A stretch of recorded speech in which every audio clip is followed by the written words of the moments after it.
Hello team. So I would say that the property market seems to be thawing at a quicker pace, or some elements of the property market seem to be thawing at a quicker pace than perhaps I anticipated. And in this video, what I want to do is go through the latest HPI, the Nationwide House Price Index, where they're talking about house prices going up. I want to talk about some anecdotal evidence about what's going on the front line, certainly as a property investor. And one of the reasons I've not been live for the last week or so, I've been up in Chester, looking at lots of properties and putting offers on. I'm going to walk you through what's going on up there and what's going on with the offers. And thirdly, I want to, before we end today, talk a little bit about the budget, about what's going to come up on Wednesday and what effect is this going to have on the UK property market, because there's definitely some rumblings of gambling going on with the dice being rolled as Hunt prepares for probably his last budget, you would assume. What is he going to pull out the bag, and what damage? Or actually, let's not be negative. What good things may this bring? Let's not prejudge too much, but let's talk about what impact that could have on the property market. So, a very good afternoon, if not evening, to everybody. Welcome to the show. If you've not been on before and you're a new viewer, on this show, I look through objective data to try and get underneath the headlines and the mainstream media and social media sort of blah, if you like, and actually work out what's going on so we can all make better investing or better purchasing choices within property. So if you have not subscribed and you want to get more data, crunching, understand what's really going on, please do hit that subscribe button right now and give me a like, because of course YouTube loves doing that, and it will certainly give me some reach so we can reach more people and help more people. But with that said, let's crack straight on and go through the nationwide HPI. I know it's slightly old news now, as we're on the 4th of March, so it's been out for a few days. By the way, as we go through this, I should have said, if you have your own opinion, your own comments, I would love to hear from you. Put it in the chat if you're on the live. If you're watching on the replay, as always, please do put your comments in. I'll always come back and answer them when I get the time to do it. So part of what we do here is to share opinion, have conversations and stimulate conversations. I don't want it just me to be a talking head and direct what I think is going on, okay, because I won't get it right all the time. I'd like to think that my my sort of, forward-looking compass is pretty good. But of course, we don't always get it right all the time. So I encourage conversation, stimulate conversation, and open debate. And I'm always happy to chat about anything we talk about. Okay, so let's talk about the HPI. Now, if we look at this is the nationwide, don't forget. Nationwide is always the first one that comes out every month if you use the APIs.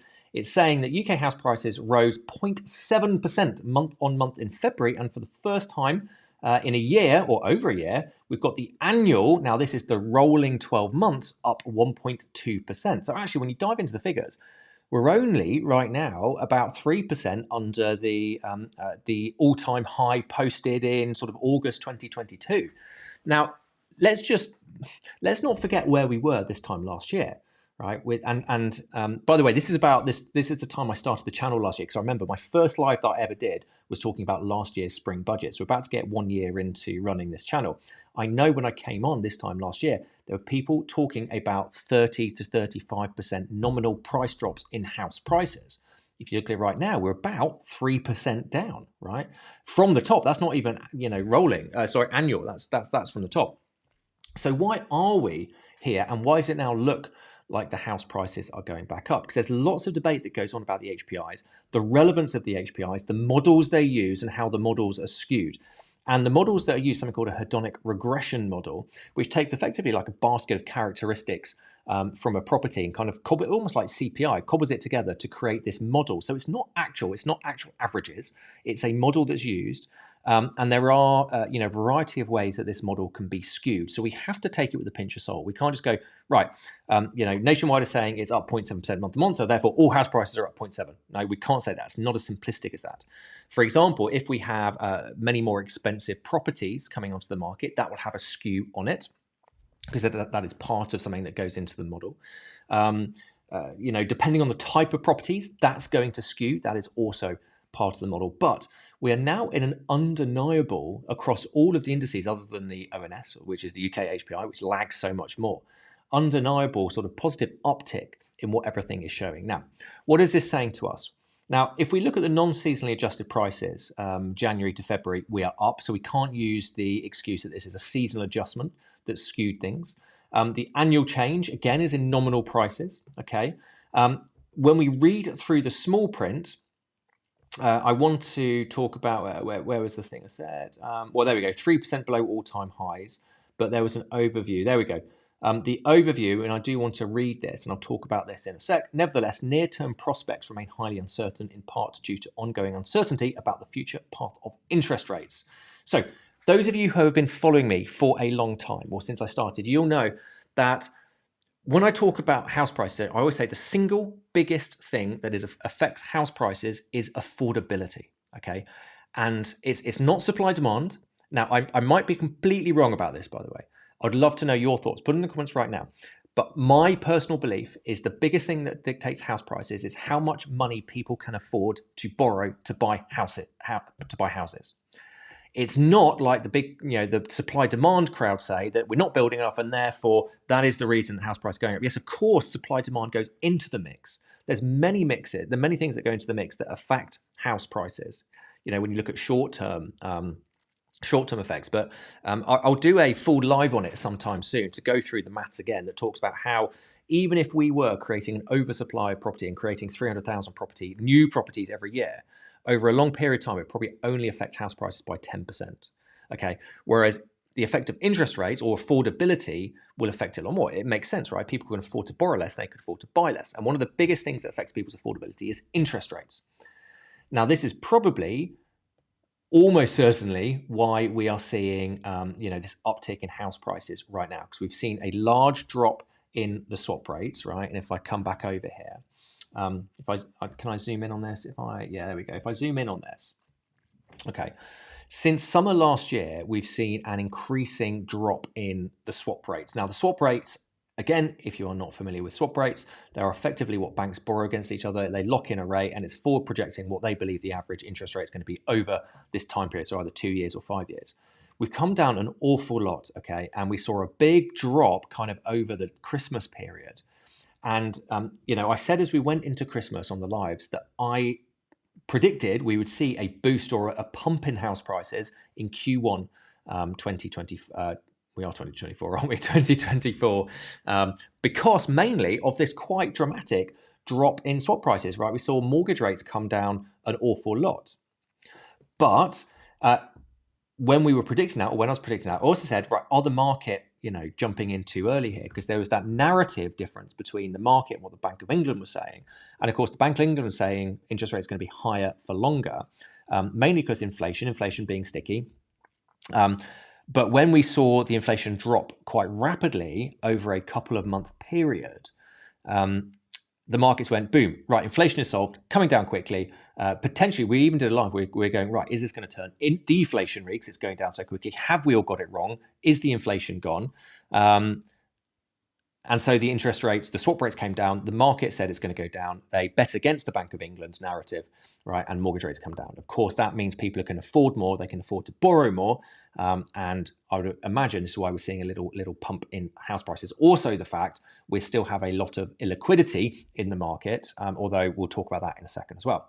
Now, what we are seeing, if we go back to this graph, okay, is we are seeing the swap rates come back up again because the market had gone, oh, actually, we think we probably overreacted here.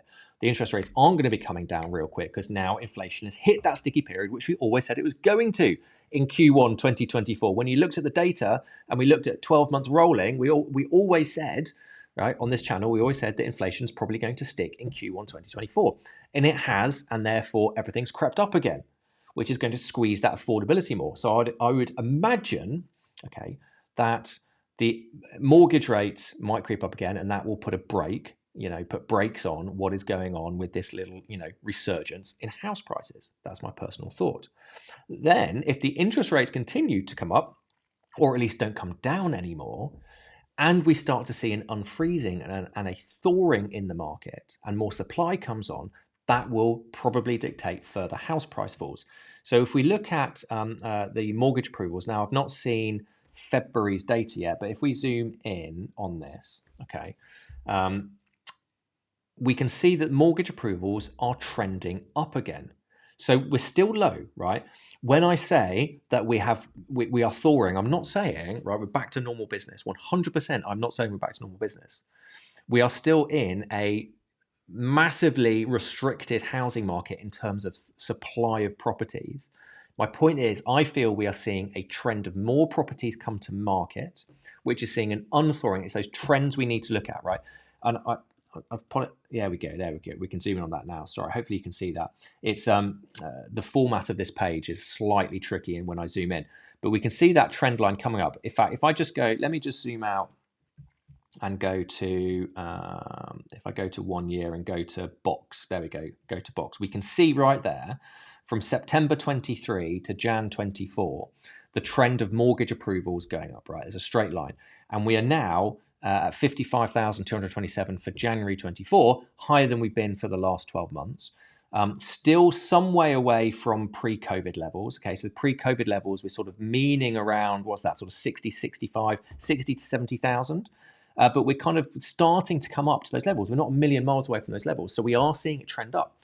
More mortgage approvals probably shows us more liquidity in the market. So it's a trend of the market soaring. Now, why would there be more liquidity? It could be because everybody's just now super confident, right? And they're just all going back into the market. I don't believe that is the case, by the way. It could be the case, and there might be some more confidence returning. What is more likely is we've now got more people coming off their fixed rate mortgages, more people unable to afford their mortgages or are struggling with affordability with the mortgages. They've gone from cheap debt to more expensive debt, and therefore now placing their properties on the market. So they've sat on their hands, they go, right, interest rates coming down. Actually, there's a bit more confidence. Now's the time to start selling, or because number one, it's a better time, but number two is we can't afford it to sit on this any longer. So we are seeing some more liquidity. So that's my take on where we are in the market. Soaring, trends reversing, more stock coming up. We're now seeing the swap rates come back up. Okay. And if we see the swap rates come up, stay up, then that's going to put more stress in terms of affordability and probably see, a continued slight reduction from here of property prices for the rest of the year. But nothing dramatic, right? I think it's unlikely we're going to suddenly see this spike back up unless Hunt does something with the budget on Wednesday, which spooks the market. And let's not forget when we had the Truss Kwarteng budget, where they went for all of the tax cuts, right, to get growth going in the markets. Like, oh, that's not cool. And swap rates spiked, right? And if we, again, sorry, I know I'm flicking around here. When we come over here and look at the swap rates spiking, this is the result of the Truss Kwarteng mini budget. Then it came down, then it went up again because inflation sticking, then it came down because we thought we were over the other side of inflation. Inflation sticky again, it's coming back up. We'll see what happens on Wednesday. I'm not going to make any predictions. There's a lot of talk about tax cuts, but actually there's a lot of red flags warning, a lot of advice going towards the Treasury about being careful about tax cuts. I think most people are of the opinion that it's not the right thing to be doing. We should be investing more into infrastructure and the country to produce or increase productivity, which we'll talk about again probably in a couple of weeks' time, which seems to be the big buzzword at the moment in the UK is productivity. How do we get back to productivity? But it's a pre-election budget, so they're going to want to give something, right, to give them a fighting chance when we go into the next general election. There we go. The only other thing I wanted to talk about on this house HPI is... in fact, there's a nice picture of where we are. So again, pretty much flat line with a tick up. But there's something we need to put into the mix here, right? And this is something I've been talking about for a long time, which is why I do not believe we are going to be crashing without some form of third-party black swan event coming in. And that's the UK house price to earnings ratio. Not spoken about it for a long time, but one of the biggest things we need to understand is we've been in a super high inflationary environment with house prices static or slightly dropping for the last year in nominal price terms. That means real house prices have been going down considerably. I've not shown the graph of the nationwide inflation adjusted house price index for a long time, but we have seen a significant correction in inflation adjusted house prices, which when you go to nominal, right, if everybody's pay has been going up, we've been seeing large pay increases across the board, or as an average, with price staying stagnant, it means the house price to earnings ratio is going to be reducing. So by definition, in a high inflationary environment with strong wage growth and house prices staying static, houses are getting cheaper, they're getting more affordable. And when we look at this graph, okay, this absolutely paints a picture. I think this shows the best picture of why we are not in a crashing environment, why we're kind of in that sort of stable environment, that when we look at the house price to earnings ratio and we map it across, we're pretty much where we were in terms of house price to earnings ratio, kind of 2014 to 2019 before COVID. So we've come down an awful lot. That's cushioned the blow for a lot of people. Okay. So, this was obviously 2008 after the bubble, and it corrected down a lot more. I think most people were expecting this to correct further down, correct closer to the long run average, but we've talked a lot about why it hasn't. We've talked a lot about Bank of Mum and Dad, people getting deposits, people extending out mortgage terms from 25 to 40 years, government impetus, all of these, things that have come in that have stoked the market up. So there's a lot of things out there. People not moving, people who are locked in on low interest rates. There's a lot of reasons why it hasn't come down. Okay, so where do I think we are right now? As I said, I think we are unthawing. I think we are going to see more stock coming on, and I do believe that will probably put some downward pressure on house prices for the rest of this year. As I've always said, unless the interest rates start ratcheting down, the longer the interest rates or the base rate stays up, okay, the longer those swap rates will probably continue to rise a little bit. I think Wednesday is going to give us a good direction of what might be happening. Now, I said I wanted to give you some anecdotal. By the way, I'll come to questions in a sec. I can see we've got a couple of questions on. I want to give you some anecdotal storytelling, if you like, about what I'm seeing on the front line. So I've been up in Chester. Let me take the glass off so I don't need to look at this anymore.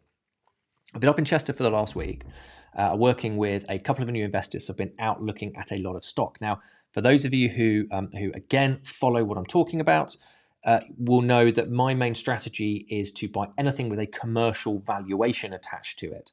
The reason I go for anything with a commercial valuation attached to it is because in this higher interest rate environment, commercial valuations are inversely proportional to yields. Yields, just think, let's go layman's terms. I know it's not, but yields are interest rates, right? So if interest rates go up, yields go up, which means people need yields to go up, which means property prices come down if you've got a commercial valuation on it. So that's very much my target. I'm not really interested in residential style properties. So things that get commercial valuations will be blocks of flats on one freehold, potential house and multiple occupation, obviously commercial property, mixed use property, care homes, B&Bs, apart hotels, all of these interesting sort of property types, even potentially portfolios.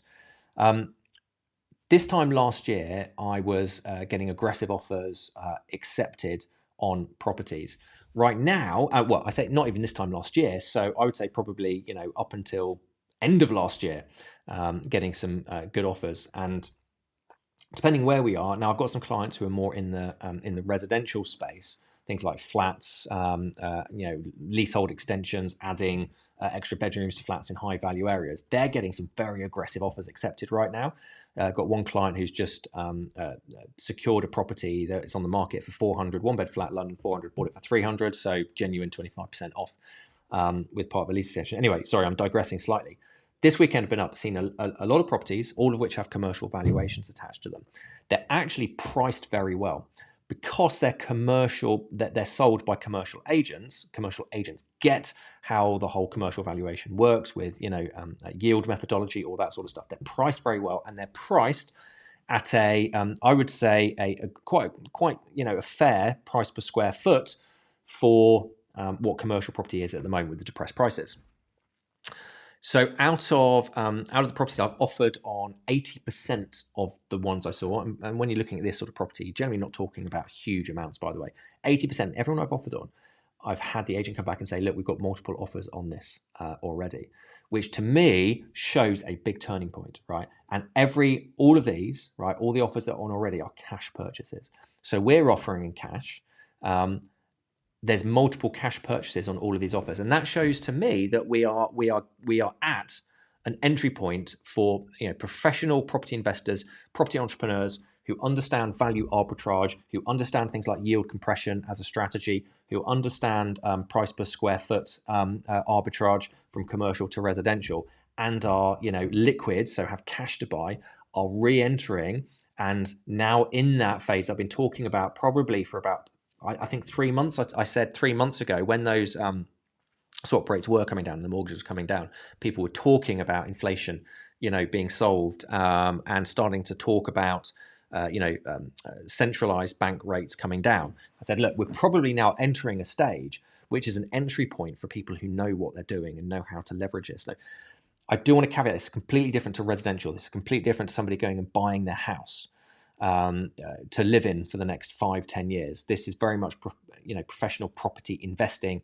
in more A-level models or strategies, seeing a lot more activity. Okay, I think a lot of people have been sitting on cash for the last 2 years and are now seeing it as an entry point to get back in, which for me means a lot of people have made up their mind that we're kind of bottoming out now. And again, with the definition of commercial valuations, if interest rates going up depresses valuations, and of course interest rates coming down is going to rise or raise valuations. So we're going to see that reverse unwinding of depressed commercial property prices. Now, I do want to caveat that when I say an unwinding of depressed property prices, I don't just mean all commercial property all over the country. When interest rates go down, it's suddenly going to go up in value. There's still going to be a load of distressed property out there. Okay, there's still going to be a load of property types that people can't rent out. Demographics have changed, working habits have changed. We see these big offices in lots of places that nobody wants, right? That's not suddenly going to go up in value. But there are certain models that will do that, especially if we have leases with good covenants in the right sort of property. So that's interesting.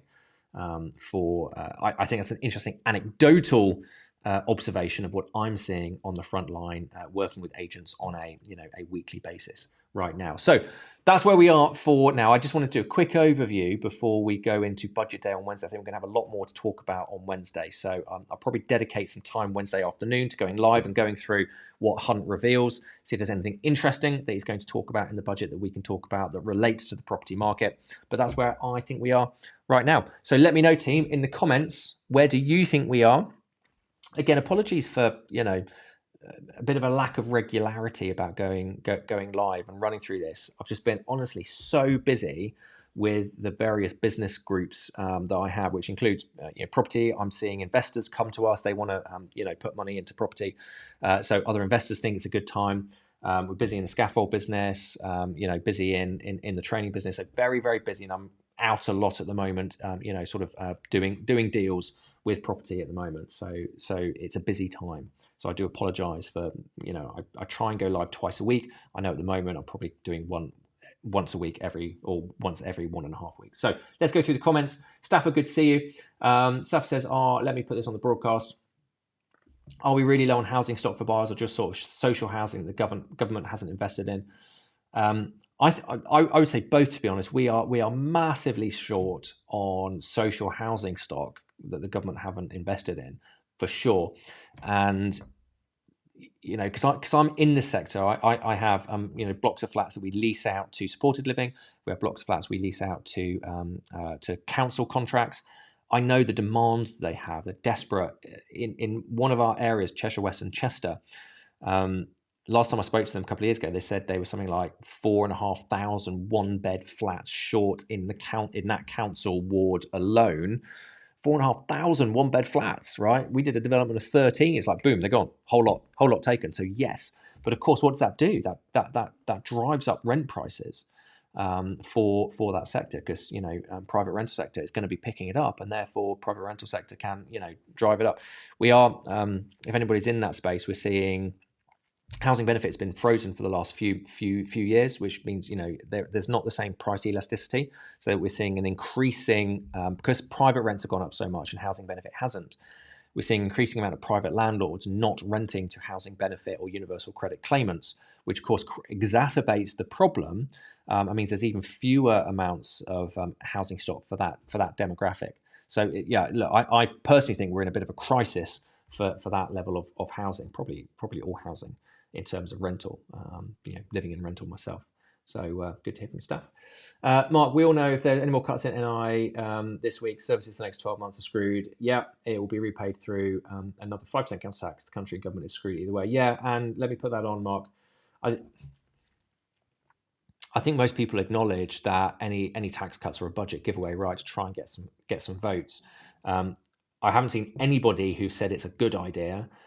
Everybody acknowledges that it's going to be taking away from much needed investment. And I want to spend a bit of time over the next few weeks really looking into the whole productivity issue that we've got in the UK, because it is clearly an issue. And I think when you look at GDP per capita, a lot of people talk about GDP. GDP goes up, but population is going up. It should go up. GDP per capita is the most relevant metric to me. It's been dropping, so it's clearly an issue. And I think we're the worst performing in Western economies. The UK is in terms of productivity. Why are we not increasing productivity? Clearly there's a massive lack of investment everywhere. Cutting taxes ain't the right thing to do. It's got to be paid for by somewhere. So as you say, it's going to be coming through coming out of services and investment in this country, which long term is not a good thing, right? Short term it might win votes. Long term is definitely not a good thing. And I'd imagine it would create issues for certain demographics, or compound issues for certain demographics who are probably, let's face it, not Tory voters in the first place. Interesting times. Stafford, so for all the doom-mongers that shout crash, 30% drop, is it more correct to say that prices will just stay flat and thus fall in relation to inflation and wages for next year or two? Yeah, look, it's what I've been saying, which is the most likely possibility. It's the most possibility. It's the most likely probability, or it's the possibility with the highest probability, if that makes sense.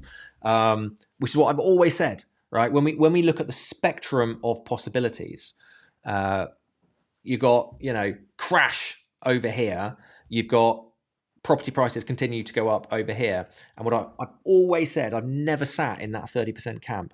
I actually thought nominal would go down more than they have.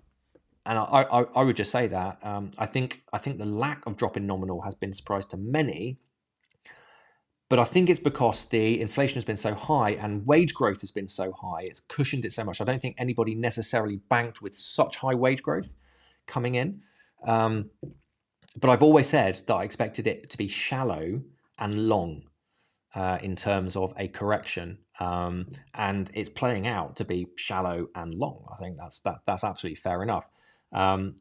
And I said, when I came to this channel last year, I said I expect nominal probably to trough. I said Q4 this year, 2024, and then real house prices to probably continue for another 2 years. Now, we'll see what happens. Let's see where we are at the end of this year. I'm not massively changing where we are, but that long and shallow concept has been proven right with all the factors you look at. With basically the biggest thing is the tightness of the labour market.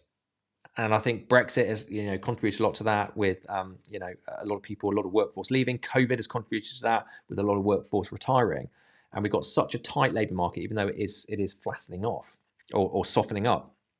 That's really propped up the whole thing, which is always why I didn't think we would see a massive crash unless there was some systemic collapse in the lending system like 2008. There we go. Oh, look, we've got lots of nice comments coming in. Sharpie, how you doing? Do you think Hunt does anything with stamp duty in this budget? I mean, look, I don't know is the honest answer. I don't feel like I want to predict anything because I just don't know. It's a flailing, wounded, dying beast of a government that's probably having its last budget, and God knows what they're going to be looking at doing to try and get something. Do I think they're going to look at stamp duty? I would say no. It probably, but we shall see. Stamp duty is an interesting one. There are some very lovely stamp duty incentives for the right models. Again, I talk and bang on of this drum about commercial property investing, and also to really say commercial property investing is not these big skyscrapers, right, or buying warehouses or big retail units on high street. There's loads of different commercial models out there. One of the ones I saw, or a few of the ones I saw over the weekend, just like some nice little townhouse properties that probably used to be houses at some point, and then somebody's turned into an office, and it's classed as an office, but you could click your fingers and turn it back into residential, but it's got office prices and attracts office stamp duty, which is completely different. And commercial stamp duty is a lower rate and doesn't attract the 3% surcharge. So I'm kind of more interested in those stamp duty regimes rather than residential stamp duty regimes. What will he do with it? I don't know. Let's come together on Wednesday afternoon and break it all down, right? Because I'll probably predict I'll be totally wrong, and then I'll look like an idiot, like everybody else, who then tries to spin it to make themselves look like they knew what they were talking about, which nobody does. SLB, love it. Everything tends to be zero against Bitcoin. I mean, crypto is definitely having a bit of a bull market right now. I've got to be honest, I know nothing about crypto. hey, look, I'm sure some people are making lots of money, but I'm sure lots of people have lost lots of money in crypto. There's lots of people out there who can talk about crypto better than me. I've got no idea about it and can't advise about it, I'm afraid. Stafford, if he does, let's go one more. And then I did promise, it's 6 o'clock. I promised Helen that I would be done by 6 because she's cooking dinner. So I'll do one more Stafford, then I go, because I've literally just got in from driving down from Chester today. Stafford, if he does cut national insurance, that does nothing for the grey vote. The apparently normal blue vote. Yeah, happy Labour Day if that's what you want. So interesting, isn't it? National insurance, you are correct. Won't do anything for them. I haven't seen much talk about triple lock. With triple lock, as far as I'm aware, still in, isn't it? And pension is getting a big increase again in April. So that's probably going to stimulate the grey vote, I would have thought. So yeah, look, we'll see. Look, can we see any route back for the Tories? I mean, they've made such a hash of it. I like to keep politics out of it. I am a lifelong Tory myself. Not that matters or is relevant, and don't switch off if you're Labour or anyone else. But even I look at that lot right now and go, come on, it's time for a change. And I think, my point of view from a political point of view is that actually neither of the two main parties are fit for purpose anymore. I think they're both irrelevant in the current world. And I personally think we need a change in terms of seeing something completely left field come in. I saw Reform's manifesto, which I thought was interesting reading. I don't know whether there's any substance in terms of, if they, which they won't, but if they did get in, could they actually execute on any of that? But I think it was a very refreshing manifesto to have a look at, and shows that we can have some out of the box thinking and focus on different things. I don't know is the answer. I don't like to get into the politics too much of it because we can't control it, and I've got no desire to be a politician, so I don't want to be part of that system that controls it. All I do as a property entrepreneur and a business person is see what comes out and then work within the framework that we are given. And what is very obvious is, where governments want things to go. And for me, it's about following the breadcrumbs, right? So for me, very clear, there is a massive attack on residential landlords, residential investing, which is why I don't do it anymore. And when I say I don't do it, of course I do residential, but through commercial property route, which is a completely different way with different tax structures to do that. So follow the breadcrumbs, team. Right, it's 6 o'clock. I've got to go, and I'll see you on Wednesday. So give me a quick thumbs up if it's good to have a chat and be back on. Just to summarise, we are thawing, cushioned. I would suggest swap rates where they are. We've probably seen a little bit of a pump up. I would not be surprised if we now saw a pump down with more supply coming on, swap rates going up again because of the lag in the system in the next 2-3 months. Let's see what happens on Wednesday. That could affect things quite dramatically or not. We'll reconvene on Wednesday afternoon and have a chat about it. But otherwise, it's been a pleasure speaking to you, and I'll see you on Wednesday. Have a good one, team. I can't find my outro there.